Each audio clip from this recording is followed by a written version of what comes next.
281페이지입니다.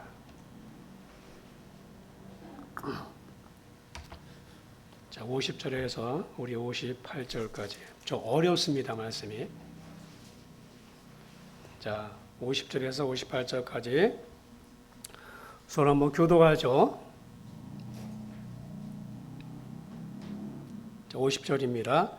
형제들아, 내가 이것을 말하노니 혈과 육은 하나님의 나라를 이어받을 수 없고 또한 썩는 것은 썩지 아니하는 것을 위협으로 받지 못하느니라.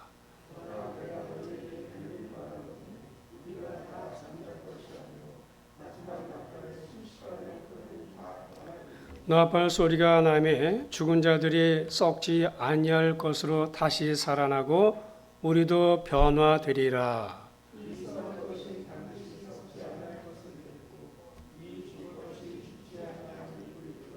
이 썩을 것이 썩지 아니함을 입고 이 죽을 것이 죽지 아니함을 입을 때에는 사망을 삼키고 이기리라고 기록된 말씀이 이루어지리라.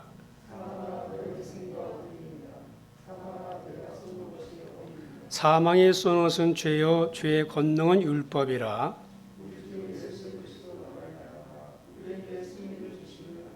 다 소리요. 그러므로 내 사랑하는 형제들아, 견실하며 흔들리지 말고 항상 주일에 더 힘쓰는 자들이 되라. 이는 너희 수고가 주 안에서 헛되지 않은 줄 알미라. 아멘. 잠깐 기도하겠습니다. 하나님, 이제 말씀을 전하고 듣는 시간입니다. 말씀을 전하는 종에게는 성의 감동을 주시고 말씀을 듣는 저희들에게는 깨닫는 마음을 주시옵소서. 예수님의 이름으로 기도드립니다. 아멘. 자, 말씀이 참 어려운데 우리 한번 거기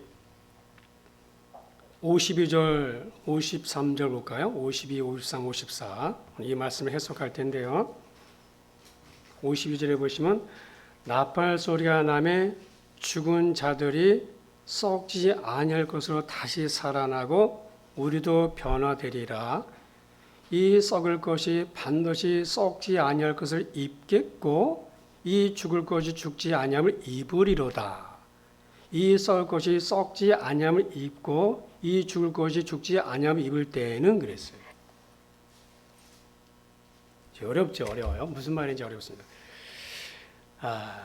자, 오늘 몸의 부활. 자, 몸의 부활입니다. 한번 우리가 사도신경 할 때 한번 들은 적 있죠? 몸의 부활. 여러분, 죽음이란 무엇일까요? 죽음이란 무엇일까요? 죽음이 무엇입니까? 죽음이란 그만 살라는 하나님의 명령입니다. 자, 죽음이란 그만 살라는 하나님의 명령이에요. 하나님께로부터 그만 살라는 명령을 받은 것이에요. 너 이제 그만 살고 돌아와라. 하나님의 소환 명령이에요. 우리 이 땅에 파송받은 사람들입니다. 하나님이 우리 한 사람 한 사람을 이 땅에 파송하셨어요. 이 땅에 보내셨어요. 가서 잘 살고 있으라고 우리를 세상에 파송했어요. 보냈습니다.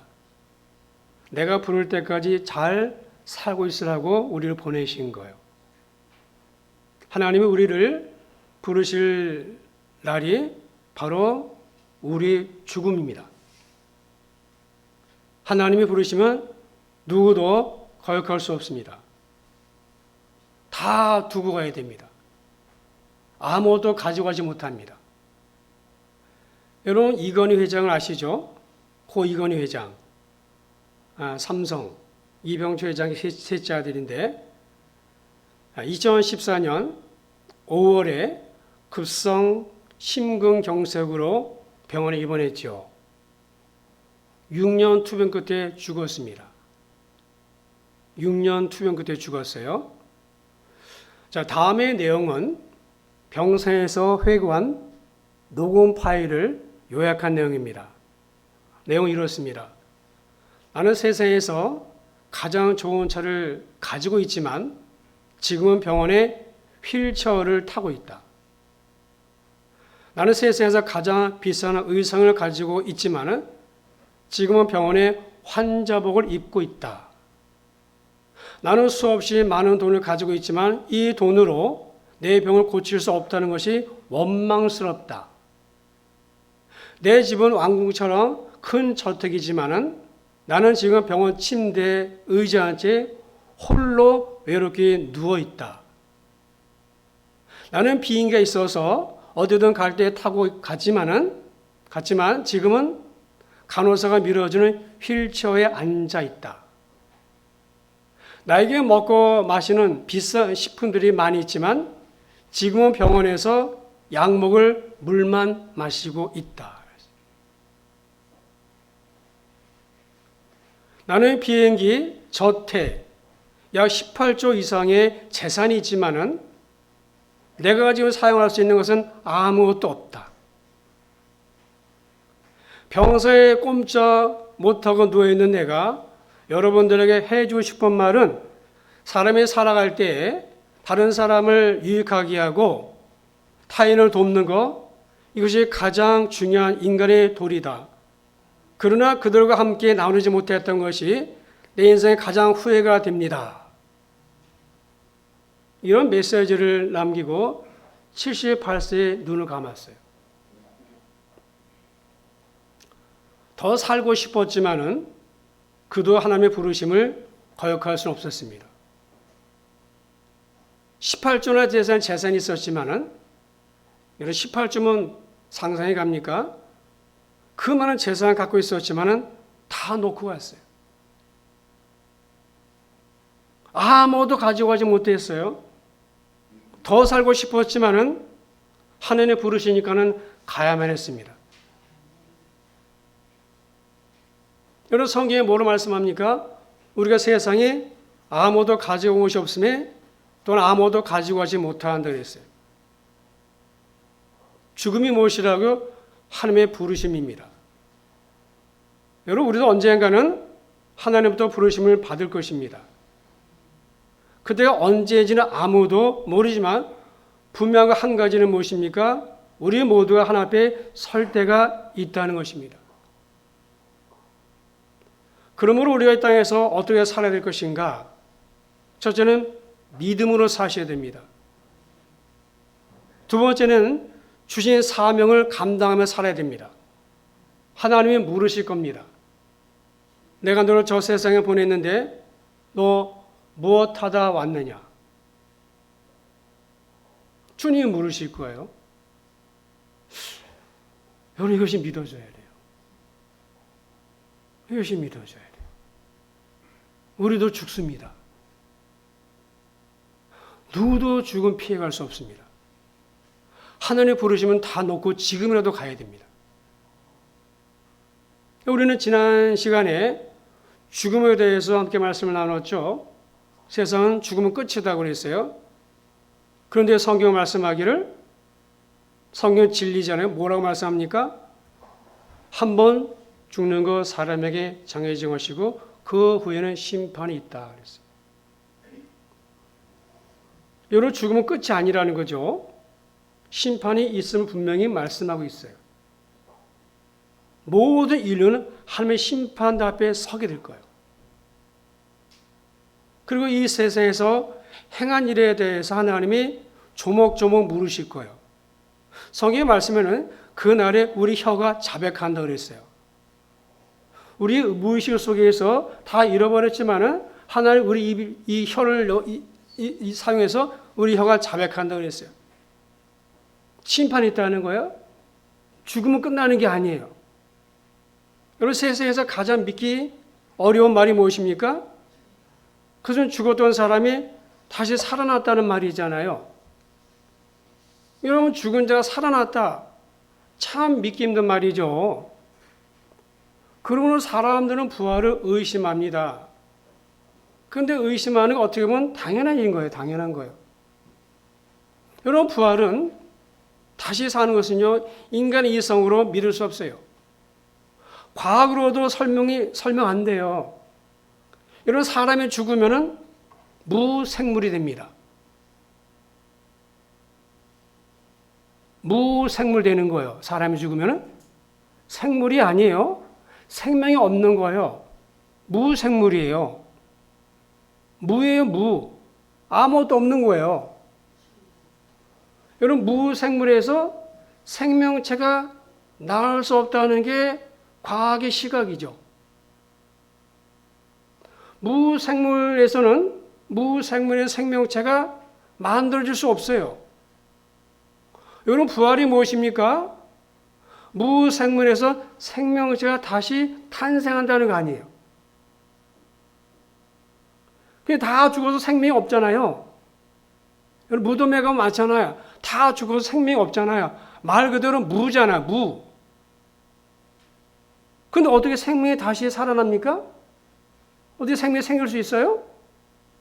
여러분, 부활은 과학적으로 증명하는 것이 아니에요. 여러분, 만약에 과학적으로 입증이 된다면 믿음은 필요하지 않습니다. 과학적으로 입증이 된다면 그것은 지식이 되어버리는 거예요. 그러므로 과학적으로 증명하는 것이 아니라 믿음으로 받아들이는 거예요. 믿음으로 받아들이면 부활은 믿어져요.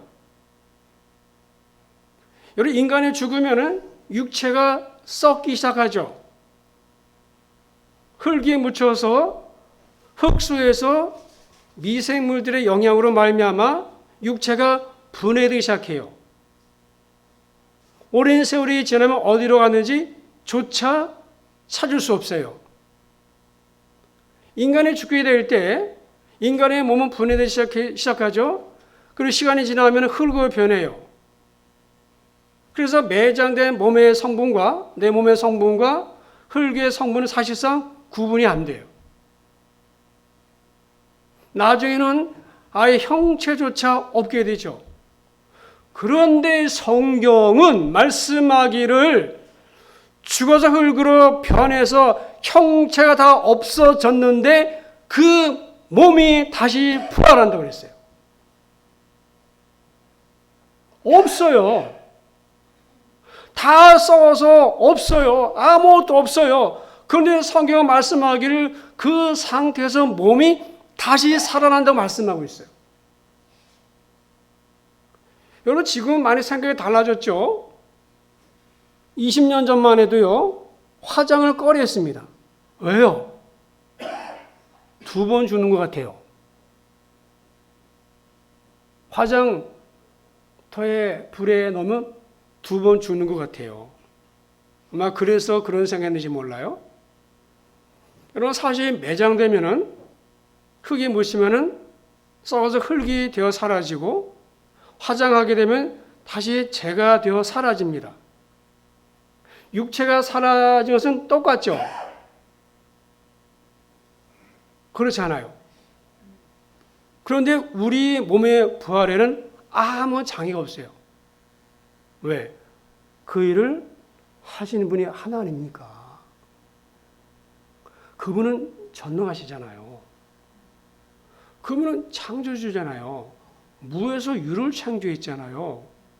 또 흙을 빚어서 사람 만들었잖아요. 그러니 그분에게 뭐가 불가능하겠어요? 그런 하나님이라면 하나님 자격 없는 거죠. 여러분, 사도신경에는 부활이 2번 나와요. 우리가 사도신경 금방 외웠잖아요. 이거 외워야 됩니다. 안 하신 분들이 있는 것 같은데 뭐 옛날 거 헷갈려서 안 하시는지 모르겠지만은 사도신경 안 하신 분들이 있는데 사도신경 그러니까 저 혼자 하니까 제가 틀리는 거예요. 앞에서 같이 하시면 제가 틀려도 제가 따라갈 텐데 보면 사도신경 안 하시는 건지 잘 모르겠어요. 그럼 사도신경에 부활이 2번 나오죠.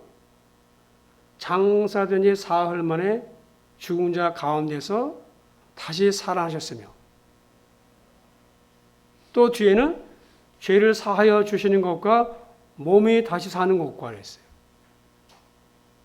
자, 앞의 부활은 예수님의 부활이죠. 죽은 지 사흘 만에 죽은 자 가운데서 죽은 사람들 가운데서 다시 살아나사 그것은 예수님의 부활이죠. 그런데 죄를 사하여 주시는 것과 몸이 다시 사는 것은 이 몸이 다시 사는 것은 뭐야? 우리의 부활이에요. 우리 몸이 다시 산다고 그랬어요. 몸의 부활을 말하는 거예요. 영혼의 부활이 아니에요. 영혼은 죽지 않아요. 영은 안 죽어요. 그죠? 영이 영혼이잖아요. 네펫이. 영은 안 죽어요. 영혼은 죽지 않는 거예요. 다시 사는 것은 영혼이 아니에요. 몸의 부활이에요. 그러니까 이미 죽어서 흔적조차도 없는 우리 몸이 부활한다는 거예요. 여러분, 부활한다. 여러분, 그러면 몸의 부활은 왜 필요할까요? 여러분, 사람을 가만히 보십시오. 우리가 하나님 형상 모양 따라 지음 받았잖아요. 하나님 닮은 존재잖아요. 여러분, 사람이 참 신비하죠. 만물의 영장이잖아요. 사람 신비하잖아요. 근데 죽으면 끝날까요? 한번 고민해 본 적 있어요? 몸의 부활은 왜 필요할까요? 몸의 부활의 목적은요, 요한복음 5장 28, 29절 말씀 때문이에요. 이렇게 말하죠. 이를 놀랍게 여기지 말라. 무덤 속에 있는 자가, 자, 어디 있어요? 무덤 속에 있는 자가 다 그의 음성을 들을 때가 오나니. 언제요? 주님이 재림하실 때 그 음성을 들을 때가 온다는 거 언제인지 모르요. 오나니 선한 일을 행하는 자는 생명의 부활로, 악한 일을 행하는 자는 심판의 부활로 나오리니. 몸의 부활이 왜 필요한가 하면 심판받기 위해서 몸이 부활하는 거예요.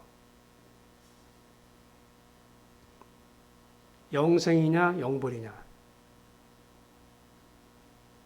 자,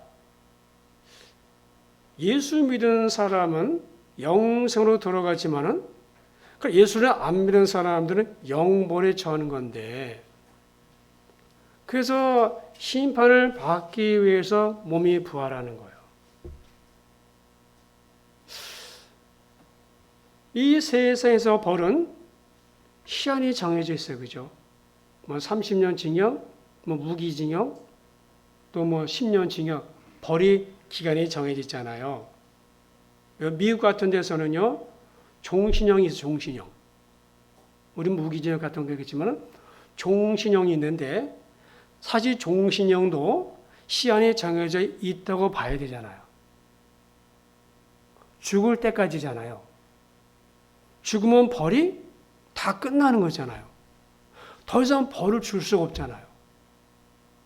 그 피해자는 지금 고통당하고 있는데, 아니 그 피해자는 고통당하고 있는데 벌을 주고 싶어도 죽었기 때문에 벌을 못 주잖아요. 죽었으니까. 그러니까 아무리 흉악한 흉악범이라도 죽으면 형 집행 정지가 되는 거잖아요. 무슨 말을 이해하시겠어요? 조선시대 형벌 가운데 부관 참시가 있어요. 부관 참시. 이게 뭐예요?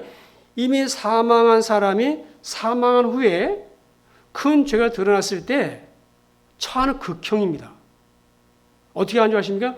무덤에서 관을 꺼내서 그 관을 부수고 시신의 목을 베는 거예요. 여러분, 그렇게 하면은 두 번 죽이는데 효과가 있을지 모르지만은 그렇다고 죽은 사람이 고통을 느끼나요? 죽은 자는 고통을 모릅니다. 그러니까 죽으면은 영벌이 불가능한 거예요.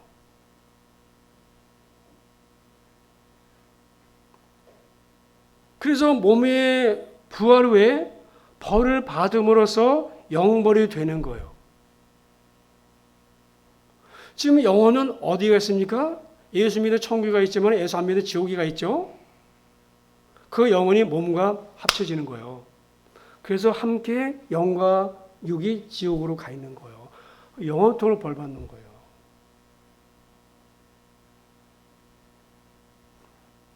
사도행전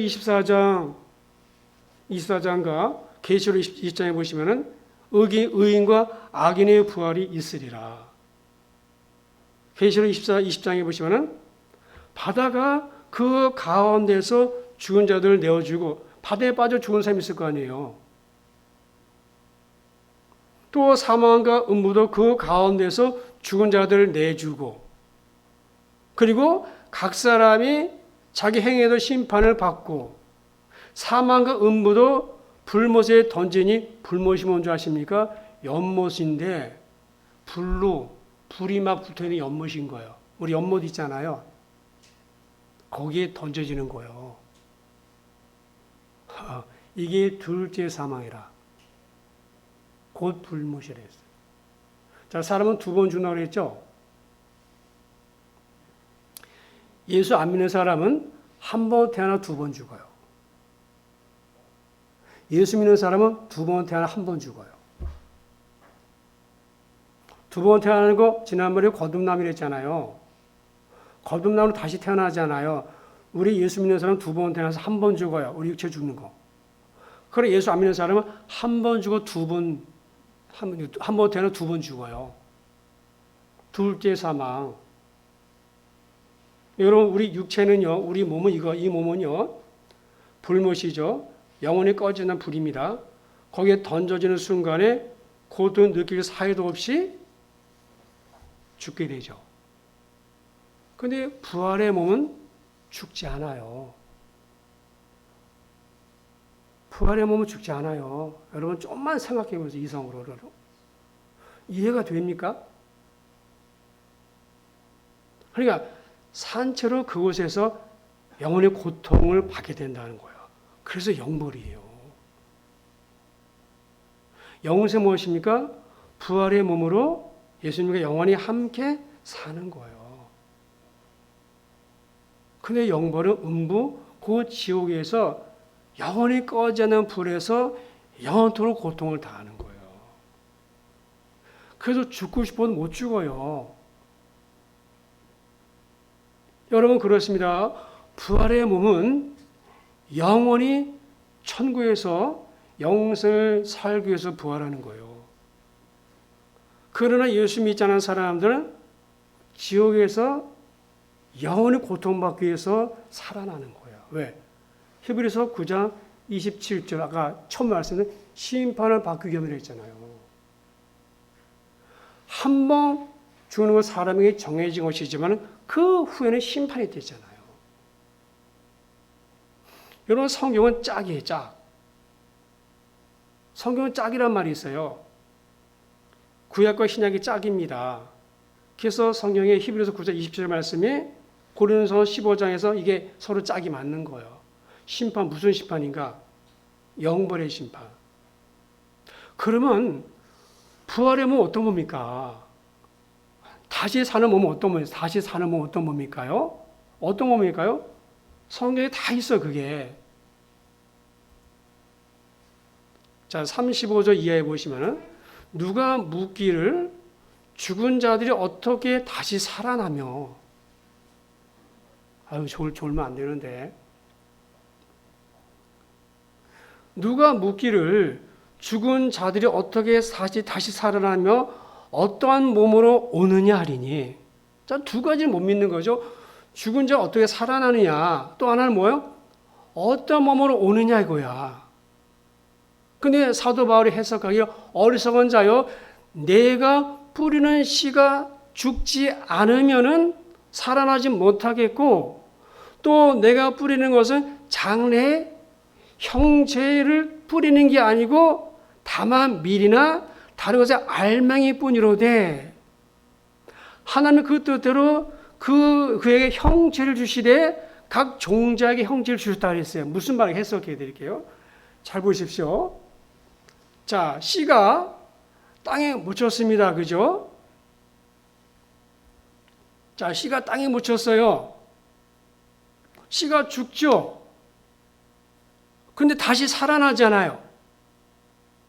곡식이 되는 거예요. 농부가 씨를 뿌렸습니다. 뿌려진 씨는 분명히 땅에 묻혀 죽었어요.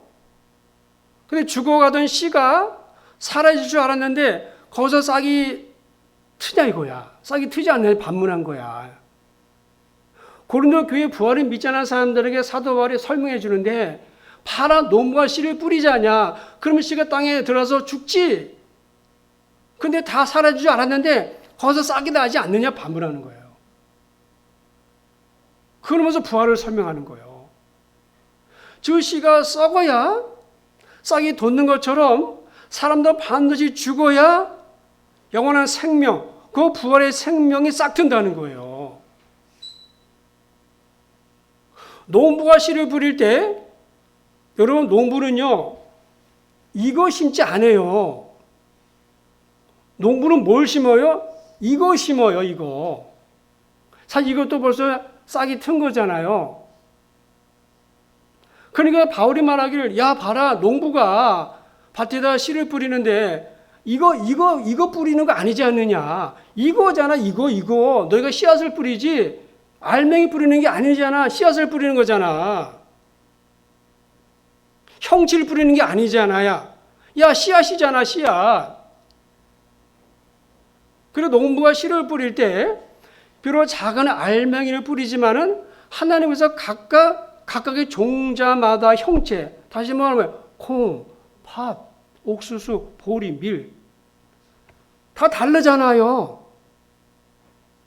콩의 형체가 있고 밭의 형체가 있고 옥수수 형체가 있고 보리 형체가 있고 밀의 형체가 있잖아요. 알맹이 있잖아요. 그래서 농부로 하여금 한 아름의 곡식단을 안을 수 있게 해주신다는 거예요. 사람은 곡식에 나달을 뿌렸어요. 그죠? 곡식은 썩었습니다.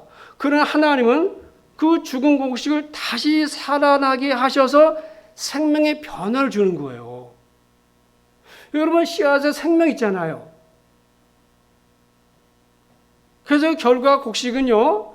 죽은 나달에서 싹을 틔워서 논과 들판에 벼와 밀이 콩이 가득하게 자라게 하는 거예요.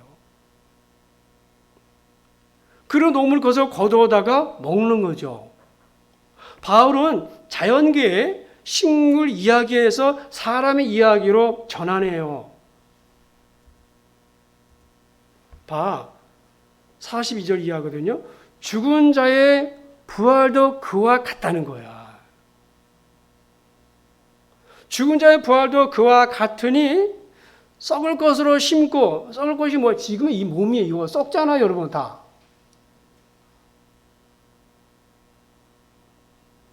저도 20대 얼굴 팽팽했거든요. 지금은 얼굴 쭈글쭈글하죠. 얼굴 쭈글쭈글해. 우리 채영이는 좋겠다. 얼굴이 쭈글쭈글하잖아. 그러니까 이거는 썩을 거란 말이에요. 썩잖아요. 분명한 거잖아. 시체 그죠? 흙에 묻히면 썩잖아요. 그걸 심는단 말이에요.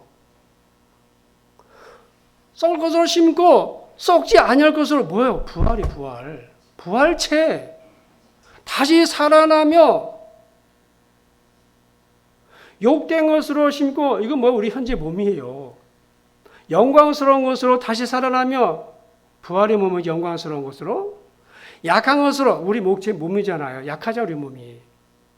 심고 강한 것으로 다시 살아나며 육의 몸으로 심고 신령한 몸으로 다시 산다는 말 몇 번 했어? 네 번 했어. 4번. 그리고 육의 몸이 있은즉 이 몸이 있은즉 영의 몸이 또 있다는 거예요. 영의 몸은 부활체예요.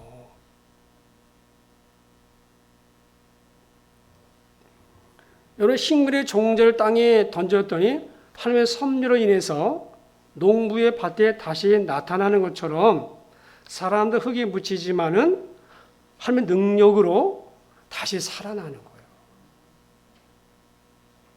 그러니까 곡물의 생명순환과 마찬가지로 사람의 생명순환도 똑같은데 다만 사람의 생명순환을 죽은 자의 부활로 설명한 거예요.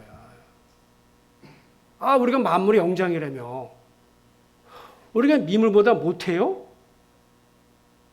우리가 이것보다 못하냐고 이것보다. 아니 하나의 형상과 모양 따라 지음받은 내가 이거보다 못합니까? 이거보다 못하지 않잖아요. 자, 얘네들도 땅에 뿌려가지고 이렇게 열매를 거두는데 하물며 사람은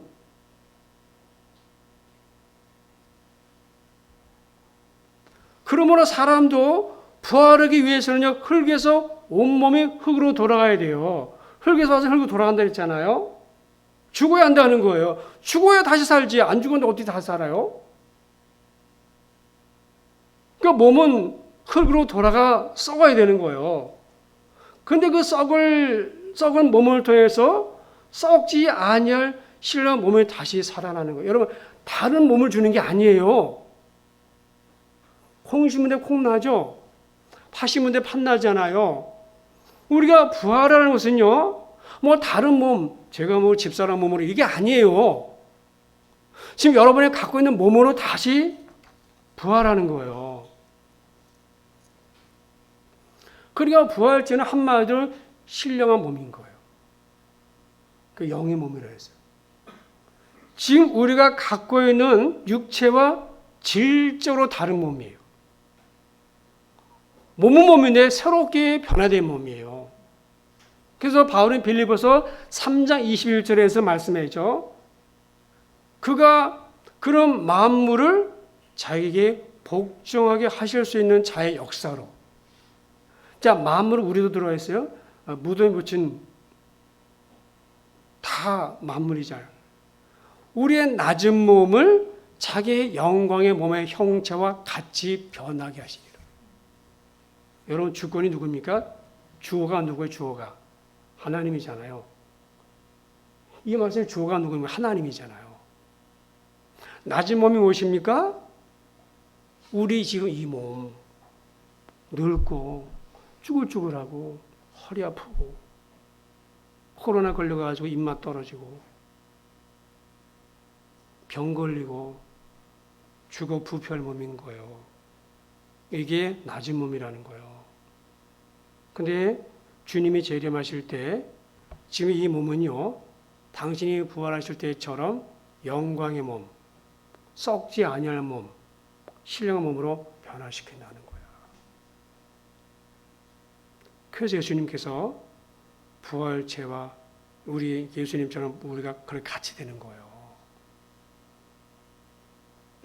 예수님이 부활의 몸을 보여줬죠. 그 몸이 우리 몸이 되는 거야. 그래서 성도들이 입게 될 부활의 몸을 주님이 보여준 거예요. 그래서 부활의 몸은요, 시간의 제약을 안 받아요. 우리 몸은 시간이 지나면 늙잖아요. 여러분 많이 늙으셨어. 어젠가 그저께 목요일날 노회 갔는데 그런 말은 좀 안 하면 좋은데 아는 목사님 있는데 나를 딱 보더니 아이고 시간이 많이 갔네. 세월이 흔적이 보이네 그러더라고 나한테. 아는 목사님이요. 나한테 날 보더니 난 반가워서 인사했는데 몸이 좀 이제 어떠냐고 인사했는데 딱 보더니 아이고 세월이 많이 갔네 그러더라고.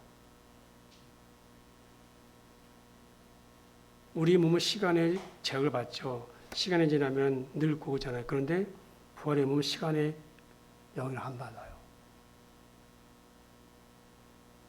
그러니까 늙지 않는 거예요. 변하지 않는 거예요. 썩지 않는 거예요. 여러분 썩는 게 무엇입니까? 시간 때문에 썩는 거잖아요. 그러니까 또 하나 중력의 영향을 안 받아요. 중력. 끌어당긴 중력 있잖아요. 중력 영향을 안 받아요. 다시는 병 들지도 않아요. 허리 아프시죠? 부활하면 허리 안 아파요. 늙지도 않아요. 죽지도 않아요. 그래서 오늘 40일 이하에서 부활의 몸이 어떤 몸인가 몇 가지 특징을 말하는데 첫째가 썩지 않는 몸이다 그랬어요. 그러니까 현재 우리 몸은요. 아무리 건강하고 아름다워도 늙기 마련이고 병들기 마련이고 결국은 죽어 썩습니다. 그러나 부활하는 몸은요. 병들거나 늙지도 않고요. 죽지도 썩지도 않아요. 그러므로 부활은 완전한 구원이에요. 십자가만이 아니라 십자가에서 죽으시고 부활의 완전한 구원인 거예요. 그래야 죄를 이기는 거잖아요. 죄를 이기는 게 뭐라고요? 사망이고 사망이 이기는 게 뭐라고요? 부활이잖아요. 여러분 지난번에 말씀을 기억나십니까? 지금 육체를 가지고는 천국으로 절대 들어갈 수 없다. 왜? 천국은 영원한 곳이잖아요. 이 몸은 영원하지 않잖아요. 안 맞잖아요. 천국은 영원한 곳인데 시간이 영원한 곳인데 이 몸은 영원하지 않으니까 어떻게 해야 돼요? 변화된 몸으로 가는 거예요. 그래서 하나님이 우리를 살리시는 거예요. 천국에 가기에 적합한 몸으로. 두 번째, 강한 몸이에요. 변화된 몸은요. 우리 육체는 어떻습니까? 쉽게 지치고 피곤하고 먹어야 살고 잠을 자야 되고 쉬어야 되고 아프면 약 먹어야 되고. 그러나 부활의 몸은요. 어떻습니까? 영원히 지치지 않는 몸이에요. 강한 몸이에요. 이 세상에서 아무리 많은 질병으로 시달려도요. 더 이상 병 걱정 안 해도 돼요. 부활은 완전한 치유예요. 세 번째, 영생하는 몸이에요. 죽지 않는 몸이란 말이에요. 여러분, 육체의 부활과 영생은 기본 관계를 갖고 있어요. 우리 몸이 부활하게 된다면 그것은 한마디로 어떤 목적을 이루기 위해서예요. 자, 그 목적은 무엇이고 성경에 다 나와 있어요. 그것은 뭐예요? 육체와 영혼의 재결합이에요. 자, 육체는 분명히 죽어서 땅에 묻히죠. 그럼 죽는 순간 영혼은 어디로 가요? 하나님에게 가든지 지옥 가든지 둘 중 하나죠. 그래서 그 육체는 땅에 묻혀 있고 영혼은 천국에 가 있죠. 그죠? 그럼 이 둘이 만나는 거예요. 왜? 그게 창세기 1장이에요. 죄 지기 전에 아담 모습이에요. 여러분, 아담은 죄의 피를 안 가지고 태어났죠. 부모가 없다 그랬잖아요. 하나님이 부모잖아요. 그 모습으로 우리가 변화되는 거예요. 하나님은 인간을 죽이기 위해서 만든 게 아니라 했잖아요. 생명 주시기 위해서 만들었다 그랬잖아요. 그래서 우리 육체는 땅에 있는데 영혼은 하나님 데 가 있잖아요. 몸도 있어야 될 거 아니에요. 그 몸이잖아요. 몸이 있어야 되잖아요. 몸은 몸인데 죽지 않는 몸이란 말이에요. 이것을 좀 믿으실 수 있게 바랍니다. 이게 믿어줘야 돼. 이게 믿어줘야 돼, 이게. 그러니까 하나님 말씀은 영이에요. 내가 너에게는 말이 영이다 그랬어, 영. 영으로 거듭나지 않으면 아무리 설명 못 알아들어. 왜? 영적인 말씀이니까. 그럼 언제 부활할까, 우리가? 언제 부활해요? 주님이 재림할 때요. 51절에 말씀하잖아요. 보라, 내가 너에게 이 비밀을 말하는데 우리가 다 잠잘 것이 아니고 마지막 나팔의 순식간에 호련히 다 변화되리라. 잠잔다는 것은 뭐 말아요? 육체가 무덤 속에 있는 상태를 가리키는 거예요. 인간이 죽으면 영혼은 천국으로 지옥으로 가잖아요. 육체는 흙으로 돌아가죠. 그런데 주님이 재림하실 때 살아있는 사람은, 주님이 재림하셨는데 내가 지금 신앙생활 하고 있어요, 지금. 그 살아있는 대로 변해요. 그러나 주님이 재림하실 때 이미 무덤에 묻힌 사람은 어떻게 되는가? 하나님은 전능하시다고 그랬죠, 아까. 아까 말씀 무덤에서 잠자는 자들 그 음성을 듣는다고 그랬잖아요. 그때 그 무덤에 있는 자들은 그때 부활하는 거예요. 그래서 영혼과 육체가 하나가 되는 거예요. 그게 완전한 육체예요, 완전한. 주님이 우리에게 주신 처음에 왜 태초해 주셨던 창조 때 그 부활의 몸이 그게. 그러니까 이 부활의 몸은요 영원히 죽지 않는 몸이에요. 자, 이 몸을 우리가 입는 거예요. 아멘이에요, 아멘. 여러분, 우리가 대단한 사람이에요, 이렇게.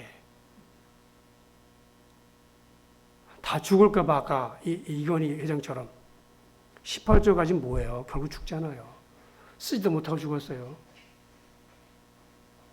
세상에 그렇게 부자가 그렇게 돈이 많은데 세상에 이 물 한 잔 먹는 데잖아요. 물 한 잔, 약 먹기 위해서. 자, 그럼 우리가 어떻게 살아야 될까, 이제?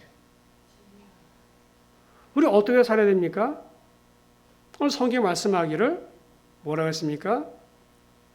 뭐라고 했어요? 믿음을 굳게 지키라 그랬어요. 믿음에 굳게 서서 흔들리지 말아라. 무슨 말? 믿음이 흔들린다는 거예요. 믿음이 흔들리지 않도록 굳게 서라는 거예요. 믿음을 더 강하게 하라는 거예요. 두 번째, 부활을 확신한다면 당연히 성결하게 살아라. 구별되게 살아라. 거룩하게 살아라. 경건이 뭐라고? 경건이 세속에 물들지 않는 것이라 했어요. 여러분 세상 보십니까? 보십시오. 세상은 노세 문화예요. 노세 젊어서 노세 늙어지 못 놀아니. 어떻게 놀아요? 돈 벌기 위해서. 돈 벌어 노는 거잖아요. 돈 버는 이유가 무엇입니까? 놀기 위해서 버는 거잖아요. 그러니까 돈 쓰는 재미로 살다가 결국 죽는 거예요. 마지막으로 우리가 부활할 때 우리의 몸이 우리의 속성을 그대로 갖게 되기 때문에요. 이 몸을 함부로 하지 말라는 거예요. 이 몸을 함부로 하지 말라는 거예요. 그래서 바울은 말하기를 자기 몸을 쳐서 복종시킨다고 했어요. 너희 몸은 그러니까 바울은 말하죠. 내가 내 몸을 쳐서 복종하게 하면 내가 남에게 전파한 다음에 내가 도리어 버림당할까 두려워한다 했어요. 자기 몸을 친다는 말은요, 뭐 회초를 때리는 말이 아니에요. 무슨 말인가 하면은요, 이 죄가 엄청난 힘이 있는데 그 죄가 자기를 지배하지 못하도록 힘쓴다는 거예요. 그러니까 바울은 자기 육체가 있는데 그 육체가 죄로 더럽혀지는 것을 철저하게 거부했다는 거예요. 여러분, 죄도 사실 우리가 살아있을 때 짓는 거 아닙니까? 살아있을 때 죄를 짓는 거잖아요. 살아있으니까 죄를 짓는 거 아닙니까? 죽으면 죄를 못 짓잖아요. 그래서 바울도 사람인지라 자기 육체가 죄로 더럽혀진 것을 철저히 거부했어요. 그래서 바울은 고린도 교회 성도들에게 말하죠. 너희가 그리스도의 지체야. 너희는 하나님의 성전이야 그랬어요. 너희 몸은 너희가 하나님으로부터 받은 바 너희 가운데 계신 성령의 전인 줄 알지 못하느냐. 너희는 너희 자신의 것이 아니라 값으로 산 것이 되었으니 그러니 너희 몸으로 하나님께 영광을 돌리라 그랬어요. 우리가 죽어서 지옥으로 갈 사람 되었는데 근데 주님께서 내 죄를 가져가시고 그 주님의 생명이 내게 오심으로 말미암아 나를 산 거죠. 값으로 샀잖아요, 주님이. 그래서 우리가 영생을 얻었으니까는 이제 뭐라고요? 내가 성전인데 하나님께 영광을 돌리면서 살라는 거예요, 이제. 그래서 먹든지 마시든지 무엇을 하든지 다 영광을 살라는 거예요. 이게 부활을 몸을 입은 사람들의 신앙의 자세인 거예요. 내가 먹는 것도 주의 영광, 살아도 주의 영광. 기분 나쁘세요? 아니, 내 영광인데 무슨 주님의 영광이야. 그렇지 않아요. 그래서 믿음을 굳게 지키시고 세속에 물들지 않게 싸우시고 죄와 싸우십시오. 그리고 내가 성령의 전임 잊지 마시고 성이 내 안에 거하시잖아요. 내가 죄를 지면 성령이 탄식해요. 아파 슬퍼하세요. 그래서 하나님 영광을 돌리는 그런 삶을 살라는 거예요. 여러분 대단한 거예요. 바울이 이거 열렸어요. 영계가 열린 거예요. 바울이. 영계 열렸으니까 그 부활의 비밀을 알고 고린도 교회들에게 성도들에게 이걸 모르는 사람들에게 가르치는 거예요. 여러분 부활 우리가 예수 믿으면 어디에 있습니까? 천국에 영생이고 예수 안 믿으면 지옥의 영벌이에요. 죽지도 못해요. 그러니까 꼭 예수 믿어야 되는 거예요. 영생이 여러분 안에 있기를 주님으로 축원합니다. 기도하겠습니다. 하나님 아버지